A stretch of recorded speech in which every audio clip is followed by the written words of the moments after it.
Long ago, when Azeroth was young, Odin traded his eye to the Lowe of Death, Mosella, to peer into the Shadowlands. Vain Odin was deceived, for the jailer twisted the eye to serve his own ends. The eye's unwavering gaze allows the jailer to see all that transpires within his domain, and perhaps others as well.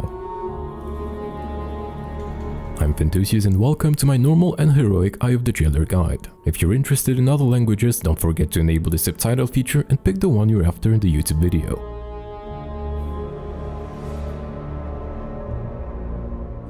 The Eye of the Jailer is going to be a 3-phase encounter, with phase 1 and 2 repeating 3 times. While you will be fighting the Eye directly at first, upon reaching 75, 50 and 25%, the Eye of the Jailer will unleash 2 of its Deathseeker's eyes to assault players, while retreating to fight from a distance. Once all Deathseekers are defeated, phase 3 will begin, which will be a race against time.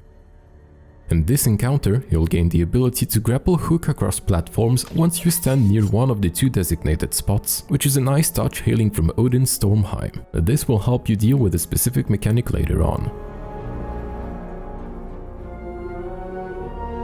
Once engaged, the Eye of the Jailer will be continuously casting Piercing Lens, which will deal heavy physical damage to the tank, Deathlink, which will damage both the tank and your raid, as well as Eyebolt, casted by his Deathseeker's eyes, which will deal minor damage to random targets.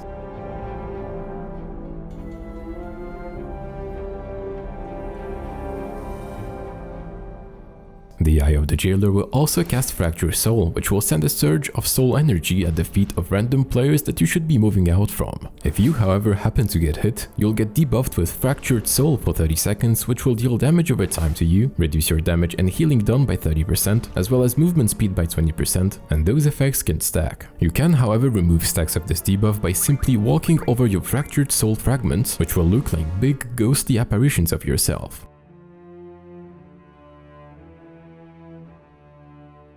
After having dealt with those, the Eye of the Jailer will channel a powerful beam known as Annihilating Glare, which will sweep across the entire platform. Moving through it will result in almost certain death, as it deals 60,000 damage per second. You can, however, blink over it or use the Ventyr's Door of Shadows. It is also possible to move through with an immunity. For the rest of the players, however, you should be heading to the nearest grappling point before you get swept by the beam, then grapple to the other side in order to avoid being killed by it. As a side note, the boss's hitbox is quite large, so it is actually possible to hit him even while flying midair.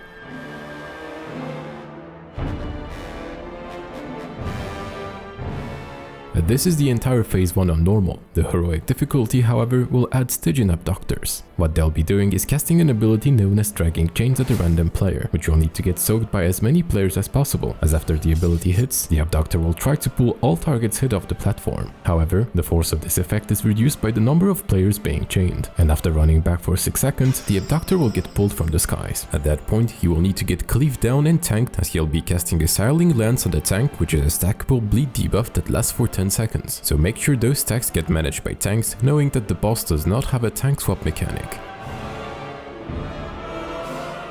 Once the Eye of the Jailer reaches 75% HP, phase 2 will begin, as it is going to retreat and send 2 of his Deathseekers to fight in its stead. Those Deathseekers have abilities known as Shared and Dying Suffering, forcing you to tank them at least 30 yards apart from each other while also having to kill them at the same time. If you fail to do so, they'll be casting Suffering, which is a big 40k shadow damage AoE hit which will damage all players, while also increasing their shadow damage taken by 20% for 1 minute, which is a stackable debuff. Do not let that happen, as things can go south really fast. Aside from that, they will be casting Piercing Lens on tanks, which is a simple physical hit, but also debuffing random players with Slothful Corruption, a 20-second dispellable debuff that will deal damage to afflicted players while reducing their movement speed, spellcasting and ranged attack speed by 40%. Make sure healers dispel those as fast as possible. And lastly, they will be applying an important debuff to random players that will need to get managed, known as Spreading Misery. Those debuffs will last 5 seconds and do 5,000 taking shadow damage every second, but most importantly, they will leave a pool of Jailer's Misery beneath the debuffed player once it's over, which is going to be a void zone lasting 10 minutes on the ground that will deal minor shadow damage if you stay inside it. This means that you should try to have players dropping them far away to different sides so you don't get overwhelmed by them over time, as otherwise you might end up having no place to go anymore during the remainder of the fight.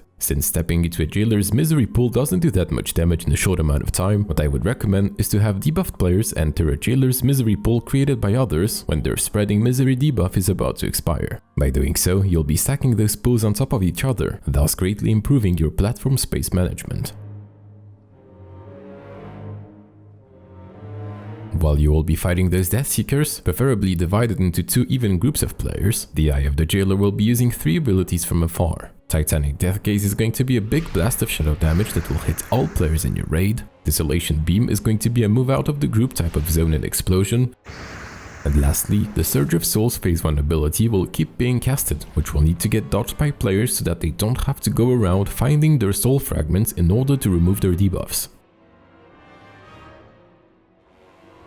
After having defeated the Death Seekers at the same time, phase 1 will resume in an identical fashion, as the only difference you'll notice is that those Jailers' misery pools will stay on the platform until the very end of the encounter, which is why their management is going to be important. Once the Eye of the Jailer reaches 50% and a third time at 25%, the transition into phase 2, where you'll fight 2 new Death Seekers, will repeat. Once you'll manage to defeat a total of 6 Death Seekers, phase 3 will commence. At the very beginning, the Eye of the Jailer will become red and start casting Immediate Extermination, which is going to feel familiar to those that reach level 5 during their time spent in the Maw. Only this time, you'll be getting rid of it for good, as the Maw levels are no longer a thing at 9.1 as a direct result of your confrontation with the Eye of the Jailer. This cast will permanently increase the Eye's attack rate by 50%, while also inflicting a blast of shadow damage to all players every 6 seconds and reducing their healing received by 10%. This cast will repeat every 6 seconds, and those debuffs will stack until the end of the encounter. Make sure you keep your Bloodlust and cooldowns ready for this phase, as you'll be trying to kill off the Eye before it kills your raid. During testing, it was possible to reset those stacks of debuffs by using an immunity, but that might not have been intended. The Eye of the Jailer will keep using all of its phase 1 abilities on top of adding its phase 2 Desolation Beam. Additionally, on Heroic, the Stygian Abductor will also be present. However, it is best to just soak the chains with your allies so nobody gets dragged off, while completely ignoring the Abductor and just finishing off the boss.